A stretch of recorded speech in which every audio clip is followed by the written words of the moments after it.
இது Villupuram model school இருக்கிற இடம்.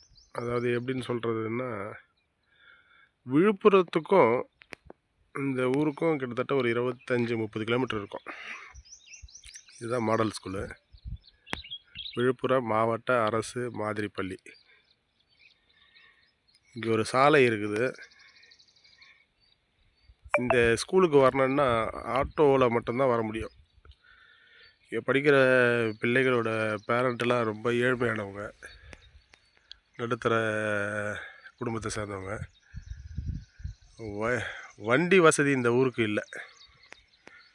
சாலை இருக்குது, ஆனால் வண்டி வாகனங்கள் இல்லை. இது வந்து ரொம்ப பொட்டக்காடான ஒரு ஏரியாவில், பொட்டக்காடுன்னு சொல்ல சாரி நல்ல விவசாயம் செய்கிற இடம் தான் இது. ஆனால் இங்கே வர்றதுக்கு வண்டி வசதி எதுவுமே இல்லை. அரசாங்கம் இந்த இடத்த எதுக்கு சூஸ் பண்ணாங்கன்னு தெரில. கொஞ்சம் பிள்ளைகளை பார்க்க வர பேரண்ட்டுக்கு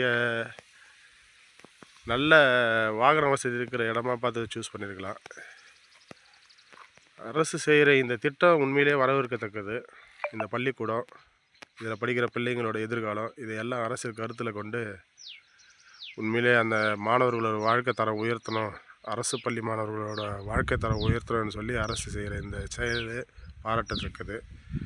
அதே நேரத்தில் ஊர்லேருந்து வரவங்களுக்கு, இப்போ ரொம்ப தூரத்துலேருந்துலாம் வரவங்களாம் இருக்கிறாங்க. இப்போ நாங்கள் திருவள்ளூர் மாவட்டத்தை சேர்ந்தவங்க. எங்கள் திருவள்ளூர் மாவட்டத்தில் திருத்தணின்ற ஒரு ஊர் இருக்குது. அது வந்து ஆந்திரா கிட்ட. அங்கேருந்துலாம் வரவங்களாம் இந்த பள்ளிக்கு வரணுன்னா குறைஞ்சது ஒரு 6, 7, 8 மணி நேரம் ஆகும். இவங்க இந்த விழுப்புரம் வந்து விழுப்புரில் இருந்து ஒரு பஸ் ஏறி கெடார்னு ஒரு ஊர் இருக்குது, அதுக்கு வரணும்.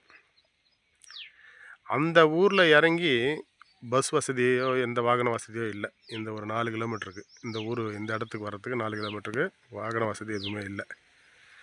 ஆட்டோவில் தான் வரணும். ஆட்டோ ஓட்டும் நண்பர்கள் வந்து கொஞ்சம் மனசாட்சிப்படி செயல்படலாம். ஒரு ஆளுன்னாவே அவங்க 150 ரூபா கேட்குறாங்க. 5 பேருனாலும் 150 ரூபா தான் கேட்குறாங்க. 5 பேர் கையில் இருக்கும்போது 150 ரூபா வாங்கினா தவறு இல்லை. ஒரு ஆளு கையில் 150 ரூபா வாங்கும்போது ரொம்ப கஷ்டமாக இருக்குது. ஸோ அது ஒரு பெரிய பிரச்சனை.